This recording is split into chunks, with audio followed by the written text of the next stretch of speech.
Olá, boa noite, pessoal. Pessoal, vamos chegando aí. O Leonardo já tá chegando para entrar.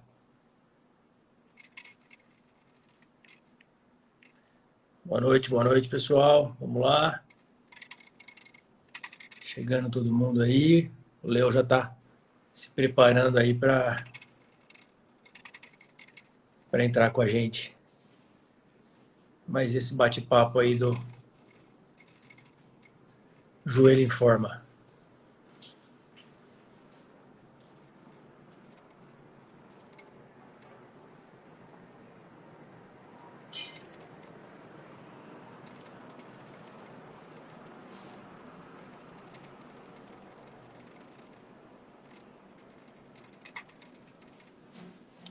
Estamos tentando aqui conectar o Léo, tá caindo aqui, vamos ver se... Grande, Léo, deu certo. Tudo bom? E aí, Vitor? Boa noite. Boa noite.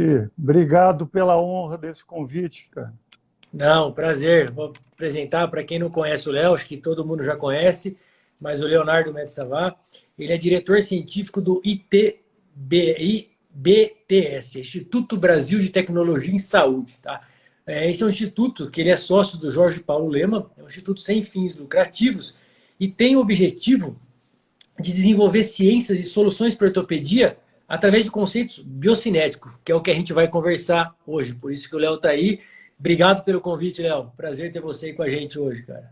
Que é isso, cara. Um prazer. Vamos. Ah, Para começar, vou até fazer uma primeira pergunta para você. O que é biocinética? Quando eu pus a chamada dessa live, eu já recebi algumas perguntas ali no direct falando, Vitor, o que é isso? O que é biocinética? Muita gente querendo saber o que é isso. Conta pra gente aí, Léo.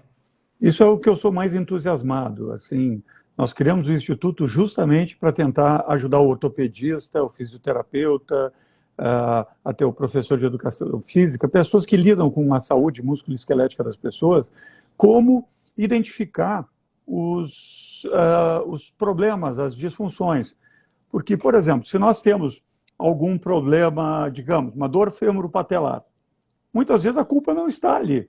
Se a gente tiver um mau funcionamento de quadril, a gente acaba sobrecarregando o joelho. Se a gente tem um mau funcionamento de tornozelo, a gente acaba sobrecarregando o joelho. Então, na verdade, o joelho é a vítima. Então, nós médicos, nós temos que ter essa ajuda para fazer a nossa decisão terapêutica. Nós temos que tratar ali a tróclea, a faceta medial da patela, alguma alteração realmente ali local, ou de repente ela está vindo de outra região que está sobrecarregando ali e ali é só a vítima. Então, o nosso desafio nos últimos 15 anos é desenvolver as pesquisas voltadas para essa identificação, né? Esse diagnóstico funcional. Né? E essa biocinética, esse uso da biocinética, ele serve só para o joelho ou serve para outras articulações do corpo também? Como é que é o objetivo dele? Você pode falar, ó, vamos focar no joelho, ver de onde está vindo essa dor, agora eu quero resolver o problema do tornozelo, do quadril, serve para todas as articulações? Sim, para todas as articulações. Membro superior não pega punho ainda, né? A cervical, ombro, cintura escapular, quadril, lombar, pélvica, tornozelo e pé, joelho, entendeu? Porque é muito difícil dissociar um do outro. É claro que quando a gente quer fazer um exame, a gente foca. Por exemplo, eu quero estudar a dor fêmuro-patelar desse indivíduo. Claro que é importante, nós sabemos, esse paciente já teve uma dor fêmuro-patelar, mas ele já teve uma tendinopatia no trocânter, ou ele teve canelite, essas coisas se ligam. Essas coisas se ligam, porque a dor por sobrecarga mecânica, ela só vai estourar aonde ela está, onde a corda está mais fraca, como um cabo de guerra, entendeu? Então, se nós temos uma sobrecarga no aparelho extensor do joelho, nós podemos ter dor na patela, no tendão patelar, no tendão quadricipital, uma fadiga precoce de quadríceps. E, sem dúvida, isso gera... A gente está estudando a dor, o processo doloroso no curto prazo, mas, assim, a minha grande, motivação, a minha grande motivação para isso é porque quando nós identificamos essas alterações precocemente, nós podemos estar prevenindo aquele desgaste desnecessário futuro, aquela prótese de joelho precoce, ou aquela, entendeu? Um desgaste de quadril precoce. Então, o grande objetivo é também tratar no longo prazo. Isso era até minha outra pergunta, né? Se a biocinética só é útil quando o cara já tem uma lesão, já tem uma dor, ou se a gente pode usar ela também na prevenção. Por exemplo, o cara vai começar uma atividade física, quer ver se está tudo funcionando bem também, esse é o foco também da biocinética? É bacana isso, sim. Na verdade, sabe qual é o problema? É que a gente, às vezes, o paciente não nos procura, é difícil o paciente nos procurar sem sintoma nenhum, entendeu? Então, Vitor, a doença ortopédica, ela nós temos que separar, deixa eu fazer um parênteses, que eu acho super didático. A gente aprende na residência traumatologia e ortopedia. Não é a mesma coisa. Se a gente for realmente mais detalhista, o trauma, ele acontece por uma dissipação de energia aguda. Assim, caiu da bike, puf, estourou o joelho, quebrou o punho. Entendeu? Então, aquela velocidade daquela dissipação de energia é instantânea. A doença ortopédica, não. Eu estou lá vivendo a minha vida e o meu joelho começa a doer. A coisa mais complicada, né? Entendeu? Então, assim, não foi mal olhado, não foi um azar, não foi um desejo dos deuses. Alguma coisa foi sobrecarregada por um período ali longo o suficiente para causar uma sobrecarga e dor naquele local. Então, é o primeiro alerta. Então, a gente já vai mais ou menos, pelo menos o sintoma do paciente já nos dirige para onde que a gente tem que olhar. Mas o grande objetivo, sim, eu não digo, Vitor, eu sou mais humilde, eu não digo prevenir as doenças, porque isso é uma coisa que ainda nós vamos chegar daqui a alguns anos na saúde como um todo, até prevenir o infarto. A gente não previne, a gente minimiza os riscos de infarto. E no IBTS, nas nossas linhas de pesquisa biocinética, a gente é bem humilde em dizer assim, nós focamos na minimização dos riscos das lesões XYZ, entendeu? E graças a Deus estamos bastante avançados. O Brasil realmente está muito avançado nisso a nível mundial e eu tenho bastante orgulho disso. Não, isso é muito legal. Hoje até eu atendi um paciente, até de forma online hoje, remota, e ele tinha uma tendinite quadricipital. Na hora que eu fui conversando com ele, vi o exame dele, ele tinha uma sobrecarga de todo o aparelho extensor. E já está fazendo lá 6 meses de tratamento, várias infiltrações, melhorou, mas falta aquele ajuste final, né? Aí você começa a conversar, ele tem um encurtamento posterior, tem falta de musculatura, e foi bem isso que eu falei. Hoje nós vamos conversar à noite com o Léo de biocinética, né? Que acho que é uma forma até, eu sugeri para ele fazer essa avaliação, para ver que está faltando talvez aquele ajuste fino, né? Acho que depois de um tratamento inicial. Sim, porque, Vitor, nós dependemos. Estou gostando de ver, até o Michel está aí. Obrigado, Michel. Nós passamos a nossa vida inteira usando o nosso talento e nossa experiência para fazer o diagnóstico. Por exemplo, o paciente chegava com uma dor no tendão patelar, nós já ligávamos ao jumper's knee, é a nossa experiência e o nosso talento. O problema é que talento e experiência não são reprodutíveis. Então, aquele nosso professor na faculdade de cardiologia que auscultava um coração e fazia já um diagnóstico, uma insuficiência de válvula aórtica ou de mitral, pelo som, por isso, por aquilo. Sim, isso é bacanérrimo, isso é insubstituível. A semiologia médica é insubstituível, porque ela nos aponta para onde que o galo está cantando. Mas aquele mesmo professor de cardiologia, ele não consegue medir quanto de vazamento ou de incompetência você tem naquela válvula. Ele não consegue medir matematicamente se você precisa trocar aquela válvula ou não. É uma decisão grande. Ele não consegue também dizer se trocando a válvula você vai ter uma vida normal. Então, nós precisamos de ferramentas que reproduzam esse nosso talento, essa nossa experiência para todo mundo. Essa é a missão do IBTS, entendeu? É uma missão minha e do Jorge Paulo lá em 2007, quando nós vislumbramos isso. Entendeu? Então, nós queremos criar novos conceitos de saúde para prevenir as lesões e reabilitar elas adequadamente. Entendeu? Olha, muito legal. E a gente consegue usar esse conceito da biocinética, esse laboratório, no esporte? Às vezes o cara está fazendo uma atividade, ele não consegue melhorar o desempenho, está limitado, ele começa a fala, não consigo ir mais que isso, eu tenho alguma dor. A gente pode associar isso a alguns esportes também? Sim. Nós podemos associar desde aquela pessoa com uma lesão, ou até uma pessoa, digamos, um idoso identificar os riscos de queda. Os riscos de queda não são só visuais, são os riscos mecânicos, né? As incompetências, algumas incompetências motoras que são tratáveis, aumentam o risco. Nós podemos pegar desde isso até o atleta de elite. Nós atendemos Gabriel Medina, um monte de atleta de elite, Verena Keller. Eu posso até falar, porque eles são grandes entusiastas, eles falam pra caramba, mas o negócio é o seguinte, Vitor. A biocinética, ela identifica as alterações estruturais e de funcionamento que você tem.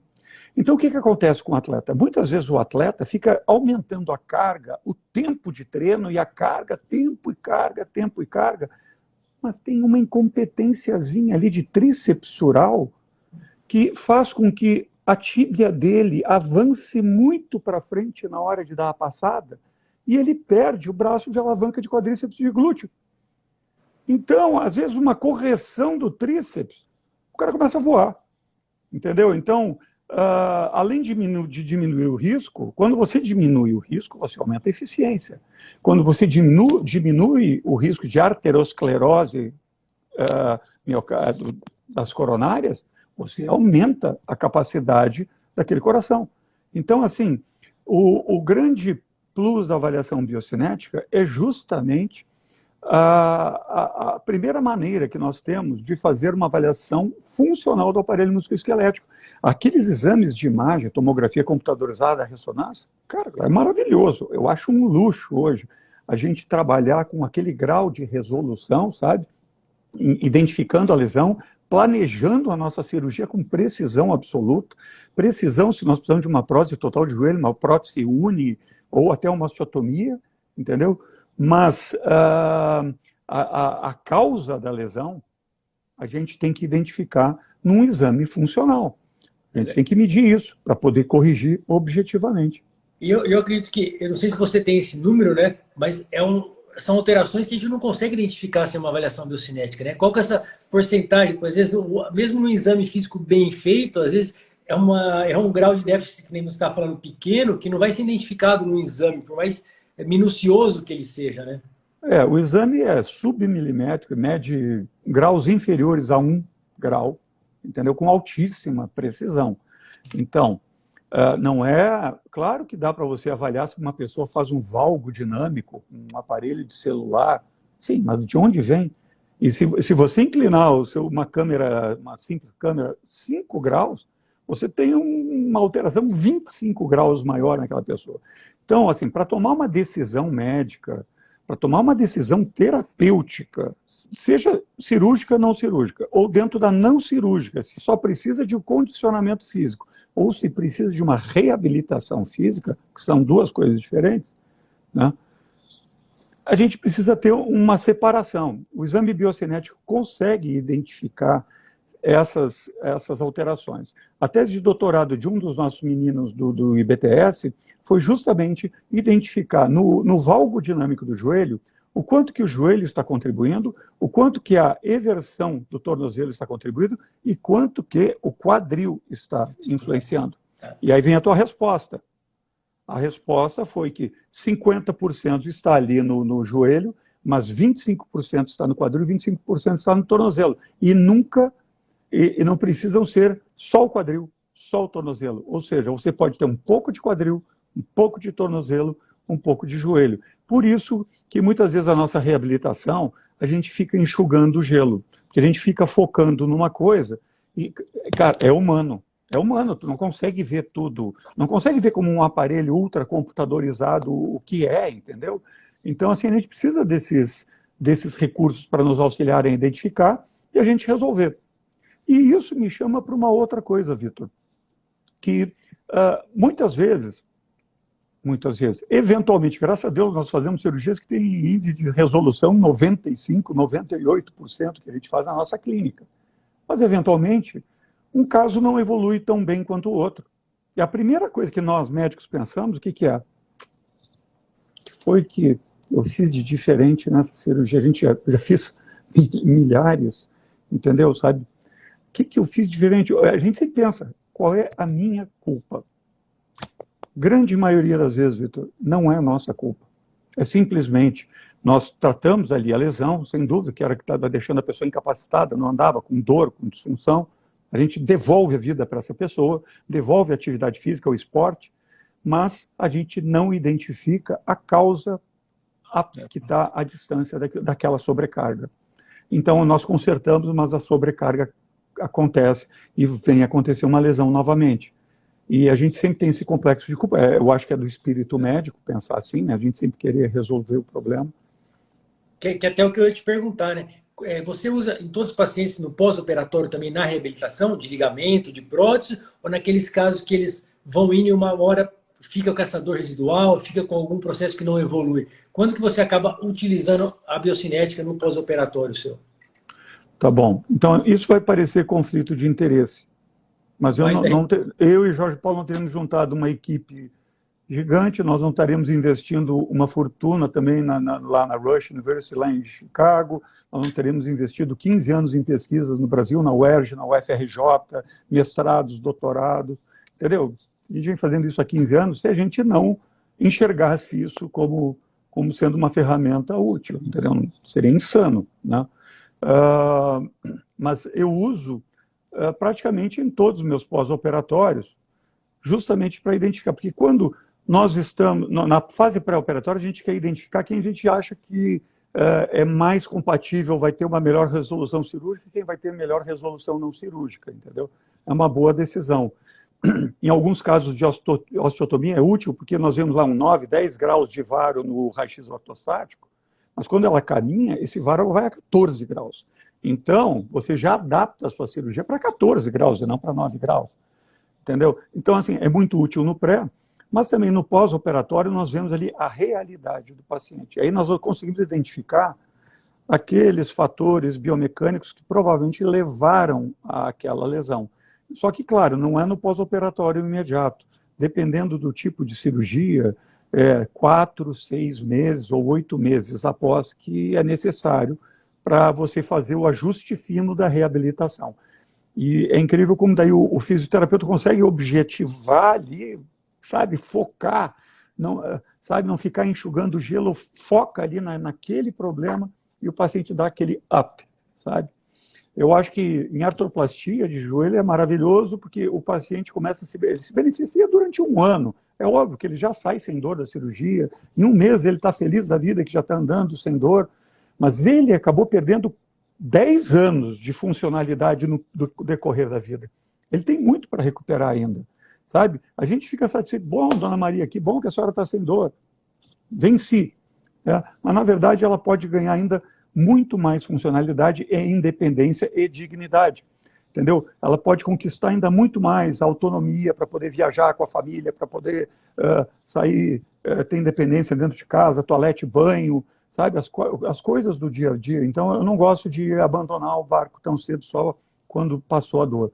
Eu gosto de realmente reabilitar os pacientes. E o atleta é muito importante.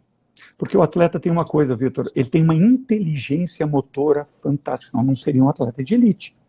O que o atleta de elite costuma fazer? Ou ele é realmente algo perfeito, ou ele conseguiu ao longo da vida fazer o que o pessoal da biomecânica adora quando eu falo, que é a gambiarra biomecânica. Ele tem uma disfunção em algum lugar.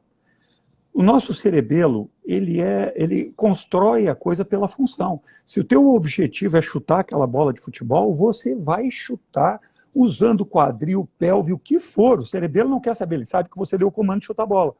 Então a gente vai criando essas gambiarras que são como se a gente pisasse num espinho e a gente vai pisando de lado, né? A gente vai pisando, não deixa de andar. Você não vai deixar de andar. Você vai andando meio de lado. Esse andando de lado é uma gambiarra que depois vai começar a sobrecarregar teu tornozelo, teu joelho, teu quadril, tua lombar. Mas isso leva um tempo até você identificar que aquele espinho não é só aquela dorzinha no pé. Ele está gerando. Então, alguns atletas criam essas redundâncias motoras. O termo correto para minha gambiarra são as redundâncias motoras. A nossa neuroplasticidade é gigantesca. Então, a gente consegue criar, sabe, essas alterações para o objetivo. Então, quando a gente consegue identificar quando ele está compensando esses movimentos e adequa, Cara, é quase como um passe de mágica, porque o cerebelo compreende, opa, esse movimento está mais eficiente. Opa, eu economizei oxigênio e glicose, que são as duas coisas que comandam a nossa córtex. É oxigênio e glicose. O resto é o resto, né? Então, no momento que ele identifica isso, essa eficiência, ele diz assim, ó, medula automatiza, quero esse movimento automatizado. Isso é o que nós chamamos vulgarmente de condicionamento físico. Por isso que nós temos Nadais que vencem aos 35 anos, nós temos Federer, nós temos essas pessoas, porque eles vão otimizando, vão criando um condicionamento eficiente. O Federer nem sua quando joga. Por quê? Não gasta glicose, não gasta oxigênio. Entendeu? É eficiência motora. A outra maneira de fazer é ganhando força bruta. As pessoas pensam muito em ganhar força total. Na verdade, a gente tem que ganhar sincronia de forças. Hoje, o Gustavo Leporassi, que é o nosso líder de pesquisas biomecânicas lá no IDTS, ele me disse uma ótima. Cara, assim, é inesquecível. Você pega uma xícara de chá, uma caneca, né? Pega lá e toma água. Né?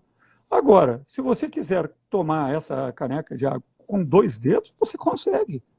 Você só não está criando uma sincronia motora e você está sobrecarregando os outros dedos sem a menor razão. Entendeu? Você não tem a mesma eficiência. Entendeu? Então, assim, no movimento, quando a gente faz uma pisada ao solo, se a gente está sobrecarregando ali o tendão patelar ou a patela, nós temos que pensar no todo, nós temos que pensar nessa sincronia de movimento. E isso não é difícil de reabilitar, não é. Não é difícil, porque o cerebelo joga a nosso favor. Só que você tem que induzir a essa sincronia, senão o cerebelo nunca vai entender.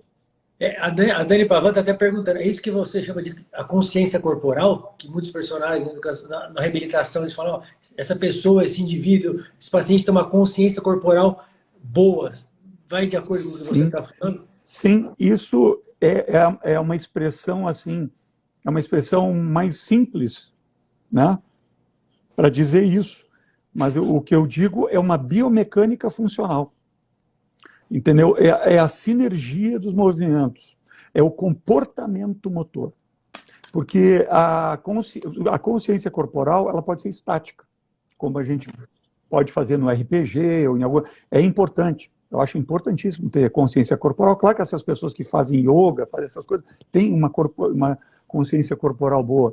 Mas a gente precisa também ganhar eficiência mecânica. E essa eficiência mecânica daí já entra para o comportamento motor dinâmico.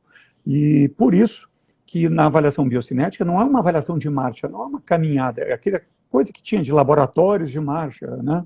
Sabe? Porque na marcha, por exemplo, se você puser a Fernanda Keller caminhando, tu não vai identificar nada. Entendeu? Então, assim, os protocolos criados de exacerbação do movimento são importantíssimos. Foi isso que a gente criou no IBTS nos últimos anos. Assim como, mais uma vez, o cardiologista, existe o eletrocardiograma de repouso. É a consciência, você espontaneamente fazendo aquilo. Mas se ele quer saber se você está correndo risco de alguma coisa, o que ele faz? Ele te põe uma esteira. Protocolo de Bruce, vai inclinando a esteira até você botar o coração para fora. Por que é isso? O que ele está fazendo? É uma coisa simples. Ele está simplesmente aumentando a sua onda para medi-la com maior precisão. A sua onda cardíaca, a sua pressão, a sua onda cardíaca, assim consegue medir milimetricamente e tomar a decisão correta. Entendeu? Então, o exame biocinético é a mesma coisa. Existem protocolos de movimento para cada problema, para cada patologia, para cada objetivo. Objetivo de patologia, objetivo de ganho de desempenho. Existem protocolos individualizados para medir essa função. Muito legal, Léo. Estamos tendo uma aula aí de biocinética e como é que funciona aí o corpo e a musculatura para reabilitação. Eu sei que vocês ganharam já vários prêmios em congressos internacionais com o trabalho que vocês fizeram aí com infiltração na artrose, né? Explica pra gente aí o que vocês avaliaram nesse trabalho que vocês fizeram com o idoso em questão de marcha, qualidade de vida, infiltração, que eu sei que é um trabalho bem legal que ganhou alguns prêmios fora. Esse trabalho foi premiado porque a gente transformou aquela análise subjetiva de, geralmente, né, a gente tem que avaliar, melhorou a dor, não melhorou a dor. Esse negócio de melhorar a dor é complicado, né, Vitor? Porque o paciente Você trata, tal, mas eu continuo com dor, doutor. É que ontem eu andei 3 vezes no shopping center, mas continuo com dor. Mas antes ele não andava um quarteirão. Então, a gente tem que medir a funcionalidade da pessoa, né? Então, nesse estudo, a gente testou os indivíduos antes e depois de fazer viscosuplementação com ácido hialurônico no joelho, e nós conseguimos medir o quanto que eles ganharam de funcionalidade, mas matematicamente, lá, com o exame biocinético, milimetricamente. E a gente viu o ganho de flexo-extensão do joelho, principalmente da extensão, a pessoa ficou com uma postura mais ereta, ele conseguiu estender mais o joelho, que o paciente com artrose, a primeira coisa que ele faz é fletir o joelho, né? Ele conseguiu estender o joelho, conseguiu estender mais, e melhorou a rotação axial entre fêmur e a tíbia. Então, e melhorou bastante. A rotação axial de um joelho geralmente está ali entre 11 e 13 graus, eles aumentaram, em média, 4 graus, ou seja, em alguns casos 6 graus, outros casos 3 graus. Assim, melhorou mais do que 30%. Então, foi uma maneira de medir não pelo quesito dor, mas pelo ganho de funcionalidade da pessoa. Entendeu? Então, assim, de repente, essas pessoas até continuaram se queixando. Eu continuo com dor no joelho, mas agora eu consigo ir no armazém, agora eu consigo ir no shopping, consigo ir na casa da minha neta, entendeu? Que antes não ia. Melhora então, a função e qualidade de vida, né? Acaba melhorando por consequente. Né? Qualidade de vida, isso tem que ser a nossa meta, Vitor, para a gente cuidar dos nossos pacientes para o resto da vida, né? Não, muito foco. Imagina o fisioterapeuta receber um paciente com a informação da biocinética, né? Fica muito mais fácil, ele vai ser muito mais preciso, né? E quem vai se beneficiar é o paciente, que vai melhorar a qualidade de vida.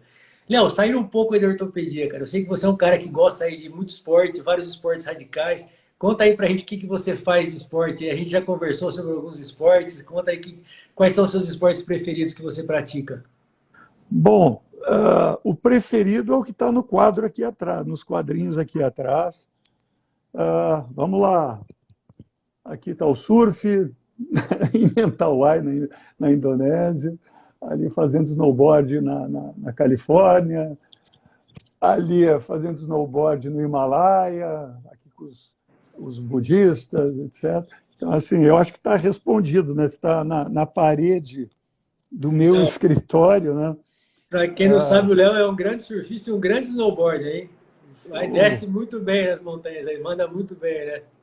Sempre tive aí uma paixão grande pelos board sports. Eu e meu irmão sempre gostamos muito de skate, surf, e aí quando era mais novo, esquiava, mas daí quando inventaram o snowboard, nós somos os primeiros a entrar no negócio do snowboard, é um surf na montanha, que a gente é amarradão, mas é claro, isso não é um esporte para para todo ano, né?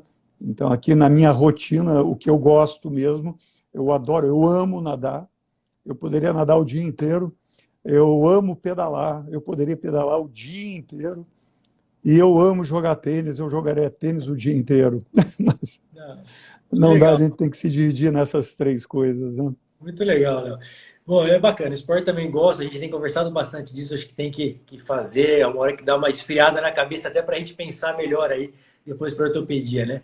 E outra coisa, eu sei que você gosta bastante de viajar. Fala para mim uma viagem nos lugares mais impressionantes aí que você já foi, que te impressionou, que você achou bem bacana. Bom, Vitor, começo de carreira, eu no consultório, meu irmão na Osklen, a gente fez algumas expedições, algumas viagens, e logo no início a gente disse assim, nós vimos coisas fantásticas, né? Aí a gente disse, olha, nunca mais viajo sem ter o poder de documentar, de gravar isso. E foi aí que a gente começou a gravar as nossas expedições de snowboard. Então nós fizemos algumas expedições nos Andes, fizemos no Alasca, mas assim, não só o snowboard, conhecer as pessoas, entendeu? Então, lá nos Andes, nós fomos conhecer os índios mapuches, que subiam lá no alto daqueles vulcões com a maior facilidade do mundo, sabe? No Alasca, a gente foi conhecer quem não eram os esquimós, nós fomos conhecer aquelas pessoas que se mudaram para o Alasca. Quem é que vai morar no Alasca a 60 graus abaixo de zero? Quem é o louco que faz isso? Então, assim, no nosso documentário foi isso, entendeu? O Al era um velhinho de 82 anos que andava com um aviãozinho naquelas montanhas como se estivesse no Leblon, Ipanema. Ele escolhia a montanha, ele tá vendo aquela montanha, nós vamos pegar a direita, depois nós vamos naquele lago ali. Sabe, como se estivesse no Leblon, voando pelo Alasca. São coisas fantásticas. E lá no Himalaia, então, assim, a fusão da cultura hindu e da cultura budista tibetana, eu fiz um filme, tudo isso que eu tenho está documentado em filme, até na internet se encontra alguns aí, no Vimeo tem esse do Himalaia, são 57 minutos sobre só coisas interessantes, porque assim, você poder ficar um mês mergulhado nessas culturas diferentes, com a desculpa de ir fazer snowboard, né? Sabe? É fascinante. Então, assim, eu não consigo dizer qual que é a vida. Eu acho que essa trilogia que eu e meu irmão fizemos, dos Andes, Alasca e Himalaia, foram a minha experiência de vida. Muito legal, parabéns. Eu já vi um pedaço e achei que é show de bola. Vale a pena aí, porque e você conhecer, como você falou, conhecer a cultura de outro lugar, de outro país, as pessoas que moram, a gente acaba sempre aprendendo alguma coisa e trazendo para a gente, refletindo, né, do que a gente faz, como é que a gente vive, a gente acaba crescendo muito com isso daí. Léo, voltando para o Instituto Brasil de Tecnologia e Saúde, eu sei que vocês têm um convênio com o Rush Institute de Chicago. É um centro de ortopedia referência mundial. Conta para a gente como é que é esse convênio, esse fellowship, como é que funciona, quem se beneficia com isso, as pesquisas que vocês fazem em conjunto com eles. Explica para a Sim, gente. eu acho que a primeira coisa que deve ficar clara é quem se beneficia é todo mundo que se interessa por biomecânica humana. Então, assim, são médicos, ortopedistas, fisioterapeutas, professores de educação física, porque na linha de pesquisa que nós temos lá, tem coisas diferentes para serem feitas, tem para todo mundo, entendeu? Então, assim, essa é uma parceria. A gente começou essa parceria, eu e o Jorge, em 2008, lá em Vail, ficou de 2008 a 2018. E em 2018, nós fomos para Midwest Orthopedics, em Chicago. Lá nós fizemos o Rush e BTS International Fellowship Program, que é 50-50, é 50% cada um. Então, é um programa realmente, verdadeiramente americano e brasileiro. Todos os pesquisadores, todo mundo envolvido tem absolutamente o mesmo peso. Então, todo mundo discute na mesma mesa em prol da biomecânica para que se fazer melhores diagnósticos usando análises biocinéticas e as soluções. Então, nós anualmente selecionamos os candidatos que vão para lá, é feito um processo de seleção que deve encerrar agora, dia 14 de fevereiro. Quem tiver interesse, ainda dá tempo, é só entrar lá no site do Instituto, que é www.brasilsaude.org, tudo junto, e ver lá o programa. Então, esse é um programa muito interessante porque, para nós, por exemplo, ortopedias, a gente participa das atividades clínicas, cirúrgicas, ambulatoriais, os laboratórios de biomecânica, que tem todos os laboratórios de biomecânica lá. Tem o laboratório de biomecânica funcional, como é a biocinética, também tem laboratório de biomecânica cirúrgica, com aqueles robôs para testar ligamentos, meniscos, etc. Tem laboratório de biomecânica de próteses. Muitas próteses que nós usamos aqui no Brasil, que nós usamos diariamente, são desenvolvidas e testadas lá, né? O desgaste delas, a acomodação, próteses de joelho e quadril. Eles têm até uma coisa fantástica. Eles têm uma parceria com a prefeitura que todo mundo que morre lá, eles podem pegar as próteses usadas e estudá-las. Então, eles sabem os desgastes de qualquer prótese que foi fabricada nos últimos 30 anos lá dentro. É muito bacana. Então, assim, eu diria, Vitor, é uma Disneylândia para quem gosta do aparelho músculo-esquelético. Entendeu? Nós estamos com 4 fellows lá. Nós temos o Enzo fazendo o fellow dele em cirurgia do joelho, garoto brilhante.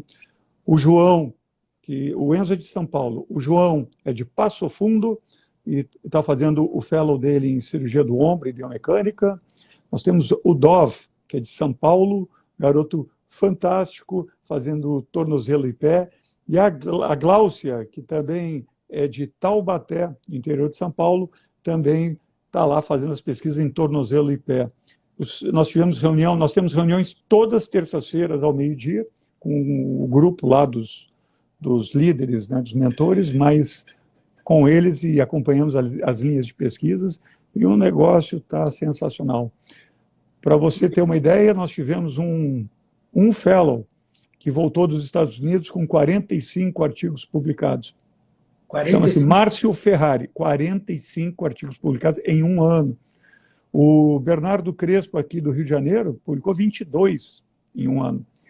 Então, assim, tendo equipes, sabe, azeitadas para ajudar nos conceitos, facilitando, não sendo você o único a ter que tocar toda a pesquisa adiante, é uma coisa bem dividida em equipe, fica muito mais produtivo, né? Então, assim, esse é o nosso grande objetivo, é alavancar essas mentes brilhantes lá para que voltem aqui e multipliquem o conhecimento. Esse é o nosso grande objetivo desse fellow. Né? Não, acho só uma alavancagem. É muito legal, porque assim, esse fellow que vai lá, eu conheço o Bernardo, conheço alguns outros colegas que já foram para ver e agora em Chicago, eles vão ter um acesso que, tirando algumas grandes escolas aqui no Brasil, a gente não aprende no Brasil a fazer uma pesquisa, a fazer um trabalho científico, a fazer toda essa avaliação. Então, dá uma oportunidade do cara aprender e trazer isso para o Brasil, né? Que alguns centros no Brasil a gente sabe que ensinam isso, mas muitas escolas no Brasil não ensinam. A gente tem que fazer na raça para publicar um trabalho, fazer. Então, essa oportunidade do cara aprender isso, trazer e divulgar, isso é muito legal também, né? A gente tem um pezinho na democracia da ciência, entendeu? A gente tenta capilarizar esse programa para o Brasil inteiro, sabe? Então, assim, claro que algumas pessoas têm a oportunidade de fazer residência, ou algum fellow, uma pós-graduação, que já tem uma infraestrutura de pesquisa, né? Então, isso facilita, mas isso não é o mais comum no Brasil. Então, a gente tem que dar oportunidade para essas pessoas. O nosso grande papel é tentar identificar essas pessoas que queiram ir para lá para alavancar seu conhecimento e, quando voltar, querer multiplicar esse conhecimento. Não é... E o bacana, Vitor, com toda honestidade, é porque é uma linha de pesquisa criada pelos americanos e pelos brasileiros. Então, assim, não é um fellow que ele vai para lá e vai entrar como um convidado ali na festa dos outros, entendeu? Vamos entrar, posso entrar na sua pesquisa? Posso. Nossa, vou ter meu nome publicado. Não, não é isso. É a linha de pesquisa do Rush IBTS Fellowship Program. É a linha de pesquisa em biomecânica, entendeu? Então, todos têm o mesmo peso, o mesmo valor nesse programa. Não, que legal, isso é muito legal, cara. Eu recomendo a todos aí, quem não conhece ou quem não segue ainda, Instituto Brasil de Tecnologia em Saúde, seguir porque vale a pena, tem muita coisa interessante. Léo, só estamos terminando, eu combinei com você que era meia hora, né? A gente vai se empolgando e vai passando. Queria só deixar um abraço para você. Toda vez que eu encontro o Tim Igan da Artrex, que já pedalou com você, com seu irmão, ele fala, manda um abraço pro Léo, manda um abraço pro Léo lá da Alemanha. Fala, cada vez que eu encontrar o Léo é para mandar um abraço pro Léo. Gosta muito de você e do seu irmão. E quero fazer uma última pergunta para você. O que você que é um cara de visão aí, com a tecnologia associada à medicina, o que você espera do futuro da cirurgia do joelho aí? Para onde você acha que nós vamos caminhar? Onde você acha que a gente pode evoluir ainda na cirurgia do joelho? Eu acho que a gente vai evoluir para a cirurgia orgânica mesmo, sabe? A cirurgia orgânica. Então, assim, eu acho que é muito importante a gente estar evoluindo como a gente está pelo conhecimento da biomecânica anatômica ali do joelho e a funcional para permitir que isso aconteça, para a gente permitir substituir tecidos por tecidos, entendeu? Esse é o primeiro passo. Eu estava conversando sobre isso domingo à noite, aqui em casa com o Jorge. O Jorge estava aqui, nós estávamos conversando, o filho dele também, estava vendo o que nós vemos com o futuro da ortopedia, aqui em casa no Rio Domingo. E foi a mesma pergunta que você fez. Eu penso, o primeiro passo é a gente passar para o orgânico, essa indústria conseguir transformar metal e plástico em produtos orgânicos. Agora, o que eu vislumbro como um dos fundadores do IBTS é que um dia a gente não precise operar, que a gente consiga prevenir e deixar para operar só aquilo que realmente não teve jeito, veio com defeito, sabe? Aquele negócio que veio com defeito não adianta, tem que trocar aquilo, sabe? Então, eu sei que é inalcançável isso, mas a gente tem que sonhar grande, como o Jorge Paulo diz, a gente tem que sonhar além das fronteiras que a gente pode imaginar para atingir alguma coisa, porque sonhar pequeno e sonhar grande dá o mesmo trabalho, sabe? Então, eu gosto de reproduzir isso que no começo, quando ele me falou, eu fiquei meio desconfiado, mas se passaram aí 15 anos e eu aprendi o seguinte, eu aprendi que ele tem razão. Tá? Muitas vezes a gente discutiu algumas coisas e hoje em dia a gente já resolveu que cada um no seu quadrado. Eu posso entender de ortopedia, mas assim, lição de vida realmente é na educação que nós vamos mudar as pessoas. É por isso que assim o IBTS foca nesse fellowship, por isso que nós focamos na divulgação da biomecânica funcional. A biocinética é um spin-off dessas pesquisas, porque a pesquisa não pode ficar baseada para sempre no budget de universidade, naquelas coisas de dinheiro público, sabe? As coisas dão certo quando a indústria ajuda, quando o mercado ajuda. O mercado tem que ajudar, entendeu? Não, sabe? O brasileiro às vezes espera que as coisas sejam tudo cair do céu, mas não é possível. Então a gente tem que realmente deixar, criar um bom equilíbrio entre o mercado e a ciência e a educação. Inclusive, até o slide nosso, da nossa apresentação de estudo, é esse tripé. É a ciência, a educação e o mercado. Eles têm que andar junto, equilibrados. Não pode tender lá para aquele negócio mercantilista do mercado.